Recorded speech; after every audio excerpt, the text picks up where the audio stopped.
نحمده ونصلي على رسوله الكريم اما بعد بسم الله الرحمن الرحیم السلام علیکم ورحمۃ اللہ وبرکاتہ۔ پرندوں کو اناج کھلانے کے حیران کن فائدے۔ جو انسان بے زبان جانوروں کو، پرندوں اور کیڑے مکوڑوں کو اناج کھلاتا ہے، دانہ دنکا کھلاتا ہے، پرندوں اور جانوروں کو پانی پلاتا ہے، ایسے انسانوں کی زندگی میں کیا بدلاؤ آتا ہے۔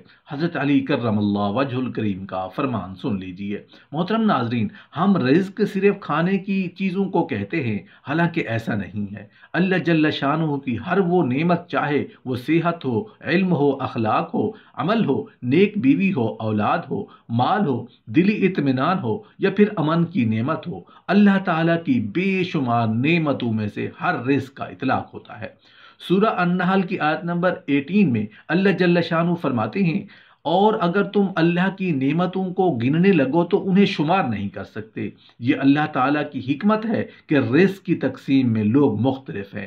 اس حقیقت کو سمجھنے کے بعد بہت سارے مسائل حل ہو جاتے ہیں۔ نہ کسی سے حسد ہوتا ہے، نہ کسی سے دشمنی کے آثار بیان ہوتے ہیں، نہ اپنے آپ کو مشقت میں مبتلا کرنا پڑتا ہے، اور نہ رزق کو تلاش کرنے کے لیے غلط راستوں کو اختیار کرنا پڑتا ہے۔ محترم ناظرین، ہر انسان کی خواہش ہوتی ہے کہ وہ دنیا میں کامیابی حاصل کرے، لیکن اکثر لوگوں کو یہ شکایت ہوتی ہے کہ جس کام کے وہ اہل ہیں انہیں وہ کامیابی نہیں ملتی ہے۔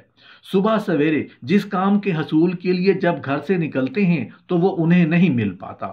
آج کی اس ویڈیو میں ہم آپ کو ایک ایسا عمل بتائیں گے، جب آپ صبح گھر سے نکلیں اور اس عمل کو کریں تو انشاءاللہ آپ کی زندگی میں کامیابیاں ہی کامیابیاں ہوں گی، اور آپ جس کامیابی کے اہل ہیں وہ آپ کو ضرور ملے گی۔ اس حوالے سے حضرت علی کرم اللہ وجہ الکریم نے زندگی میں کامیابی کے لیے کون سا عمل بتایا ہے، آج کی اس ویڈیو میں کامیاب زندگی گزارنے کا وہ عمل جو حضرت علی کرم اللہ وجہ الکریم نے بتایا، وہ عمل آج کی اس ویڈیو کا حصہ ہوگا۔ اس لیے ویڈیو کو آخر تک ضرور دیکھیے گا، انشاءاللہ بہت فائدہ ہوگا۔ محترم ناظرین، اسلام میں خدمت خلق کی اہمیت کا اندازہ اس بات سے لگایا جا سکتا ہے کہ اللہ تعالیٰ کی بندگی اور انسان کی مدد کو ایک درجے میں رکھا گیا ہے۔ اسی لیے اگر کوئی کسی بیماری کی وجہ سے روزہ نہ رکھ پائے تو ایک روزہ کا فدیہ ایک مسکین کو کھانا کھلانا مقرر کیا گیا ہے۔ آپ صلی اللہ علیہ وآلہ وسلم نے ارشاد فرمایا کہ اسلام کا بہترین عمل کھانا کھلانا اور سلام کو رواج دینا ہے۔ آپ صلی اللہ علیہ وآلہ وسلم نے یہ بھی فرمایا کہ جو پیٹ بھر کر کھائے اور اس کا پڑوسی بھوکا رہو تو وہ مسلمان نہیں ہو سکتا۔ لوگوں کی نفع رسائی اور خدمت خلق تمام مذاہب میں پسندیدہ عمل ہے، لیکن اسلام نے اس پر سب سے زیادہ زور دیا ہے۔ اس کے رہنما اصول اور ضابطے بھی بیان کر دیے ہیں، اس کی خاص تاکید و ترغیب بھی دی ہے۔ ہر خاص و عام کی زبان پر یہ جملہ رہتا ہے کہ خدمت سے خدا ملتا ہے۔ آپ صلی اللہ علیہ وآلہ وسلم کی سیرت مبارکہ سے معلوم ہوتا ہے کہ آپ صلی اللہ علیہ وآلہ وسلم کی پوری زندگی کی ایک خالق کی عبادت اور مخلوق کی خدمت میں گزری ہے۔ خاص طور پر مسند نبوت پر فائز ہونے سے پہلے 40 سال تک مخلوق خدا کی خدمت کو اپنا مشن بنائے رکھا تاکہ آگے دعوت کی راہ ہموار ہو سکے۔ یہی وہ طریقہ ہے جس کے ذریعے سے ہم اپنی زندگی میں کامیابی حاصل کر سکتے ہیں۔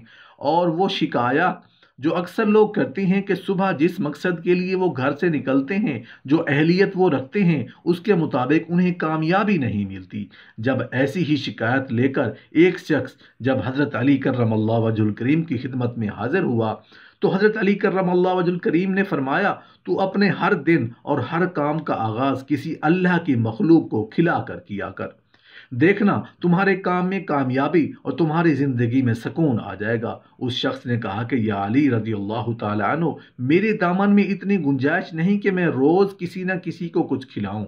حضرت علی کرم اللہ وجہ الکریم نے مسکرا کر فرمایا، کیا تمہارے گھر میں ایک اناج کا دانہ تک نہیں ہوتا؟ اس نے کہا یا علی رضی اللہ تعالی عنہ، ہاں ہوتا ہے، میں دن میں 2 یا 3 مرتبہ کھانا کھاتا ہوں۔ حضرت علی کرم اللہ وجہ الکریم نے فرمایا، کیا اس کھانے میں سے ایک اناج کا دانہ بھی نہیں نکال سکتے؟ اس نے کہا یا علی رضی اللہ تعالی عنہ، ایک اناج کے دانے کی کیا اوقات ہے؟ تو حضرت علی کرم اللہ وجہ الکریم نے فرمایا، ضروری نہیں کہ اپنی وسعت سے زیادہ دو، جو بھی دو خلوص سے دو۔ اگر تم ایک اناج کا دانہ اپنی غذا سے نکال کر اللہ کے کسی مخلوق کو کھلاؤ، کسی پرندے کو کھلاؤ، کسی کیڑے کو کھلاؤ، کسی چیونٹی کو کھلاؤ، تو اللہ کی اس مخلوق کی دعا سے تمہارے رہ جانے والے کام، رکے ہوئے کام، پھنسے ہوئے کام بننا شروع ہو جائیں گے، اور تمہارے رزق میں برکت ہونا شروع ہو جائے گی، کیونکہ اللہ اپنی مخلوق سے پیار کرتا ہے۔ تم اس کی مخلوق کو اپنے حصے سے رزق کھلاؤ گے تو وہ اپنی رحمت سے تمہیں مالا مال کر دے گا۔ آپ صلی اللہ علیہ وآلہ وسلم کی پوری زندگی انسانیت کے لیے بہترین نمونہ ہے، اور ساری انسانیت کے لیے آپ صلی اللہ علیہ وسلم اس میدان میں سب سے اعلیٰ نمونہ اور آئیڈیل ہے۔ اسلامی تعلیمات کا خلاصہ خالص بندگی مخلوق کی خدمت ہے۔ اللہ تعالیٰ کی عبادت انسان اپنی کامیابی اور نجات و فلاح کے لیے کرتا ہے۔ اللہ جل شانہ کسی بندے کی عبادت کے محتاج نہیں، کیونکہ وہ ذات تو غنی اور بے نیاز ہے، لیکن انسان ایک دوسرے کے تعاون کا ضرورت مند اور محتاج ہے۔ اسی طرح حقوق العباد کی اسلام میں خصوصی اہمیت ہے اور اس کی بہت زیادہ فضیلت ہے۔ اسلام نے خدمت خلق کو بڑی اہمیت دی اور بہت سے گناہوں کے لیے روزہ رکھنے یا مسکینوں کو کھانا کھلانے کا کفارہ قرار دیا ہے، جس سے پتہ چلتا ہے کہ اسلام کی نظر میں خدمت خلق اور اللہ کی بندگی کا قریب قریب ایک ہی درجہ ہے، اور خدمت خلق میں گناہوں کا کفارہ بننے کی صلاحیت ہے۔ خدمت خلق کی اہمیت کا اندازہ اس بات سے لگایا جا سکتا ہے کہ جب آپ صلی اللہ علیہ وسلم پر وحی نازل ہوئی تو آپ صلی اللہ علیہ وسلم نے گراں بار کچھ گھبراہٹ محسوس کی۔ جب گھر واپس تشریف لائے تو غم گسار شریک حیات ام المومنین حضرت خدیجہ رضی اللہ تعالی عنہا نے کیفیت سن کر عرض کیا۔ بخاری شریف کی حدیث ہے، جس کا مفہوم کچھ اس طرح ہے کہ حضرت خدیجہ رضی اللہ تعالی عنہا فرماتی ہیں کہ اللہ تعالیٰ آپ کو ہرگز ضائع نہیں کرے گا، کیونکہ آپ رشتہ داروں کے ساتھ حسن سلوک کرتے ہیں، بے سہارا لوگوں کی مدد کرتے ہیں، مہمانوں کی خاطر تواضع کرتے ہیں، اور آسمانی حوادث میں لوگوں کی مدد کرتے ہیں۔ محترم ناظرین، ان پانچوں اوصاف جن کا خصوصیت سے حضرت خدیجہ رضی اللہ تعالی عنہ نے تذکرہ کیا، ان سب کا تعلق خدمت خلق کی مختلف فہموں سے ہے۔ ان سے حسن سلوک ہے اور بدنی و مالی تعاون بھی ہے۔ اگر اس جہت سے سیرت النبوی صلی اللہ علیہ وسلم کا مطالعہ کیا جائے تو پوری حیات نبوی صلی اللہ علیہ وسلم اس کا نمونہ نظر آتی ہے۔ اللہ کے نبی نہ صرف انسانوں کے لیے بلکہ جانوروں کے لیے بھی رحمت بن کر آئے۔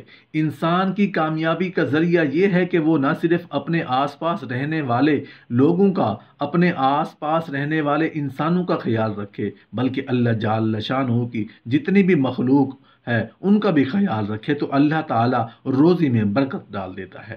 محترم ناظرین، اللہ جل شانہ سورۃ توبہ میں فرماتے ہیں، ان لوگوں کے مال و دولت اور اولاد کی نافرمانی تجھے حیران نہ کرے، خدا تو یہی چاہتا ہے کہ انہیں اس ذریعے سے دنیاوی زندگی میں عذاب دے اور وہ کفر کی حالت میں مریں۔ اسی طرح سورہ مومنون میں اللہ جل شانہ نے فرمایا کہ ہم نے انہیں جو مال اور اولاد عطا کی ہے اس لیے کہ ان پر اچھائیوں کے دروازے کھول دیے۔ ایسا نہیں ہے کہ وہ اس بات کو نہیں سمجھتے۔